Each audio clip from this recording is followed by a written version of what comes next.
தீங்கு செய்யும்படி ஒருவனும் உன் மேல என்ன செய்ய முடியாது, கை போட முடியாது. காரணம், கர்த்தருடைய மகிமை உன்னை பாதுகாக்கிற மகிமையா இருக்கிறது. அழிவும் நாசமும் உன் எல்லைக்குள்ள வராது. ராஜாவா இருக்கிறான், பராக்கிரமசாலியா இருக்கிறான், கையில ஈட்டியோட இருக்கிறான். தாவீதை உருவ குத்தி நான் கொன்று போடுவேன் என்று உருவ குத்தி. ஆனா கொல்ல முடிந்ததா? கர்த்தருடைய மகிமை தாவீதின் மேல் இருந்தது. அழிவும் நாசமும் அவன் எல்லைக்குள்ள வராதபடி தடுக்கிற மகிமை தாவீதுக்குள்ள இருந்தது. அவன் மாம்சத்துல நினைக்கிறான், பாரு உருவ குத்துவேன்னு சொல்லி தாவீதை நோக்கி ஈட்டியை தூக்கி உருவ குத்துகிறான். ஆனா அழிவும் நாசமும் அவனை தொட முடியல.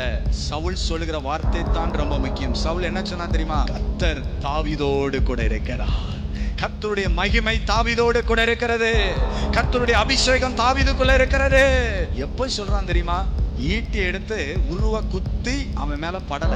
உடனே புரிந்து கொள்ளுகிறான், யார் மேல மகிமை இருக்குது? தாவீது மேல மகிமை இருக்கிறது. அல்லேலூயா. அழிவும் நாசமும் எல்லைக்குள்ள வர முடியாது. ஏன்னா மகிமை உன் மேல இருக்கும் பொழுது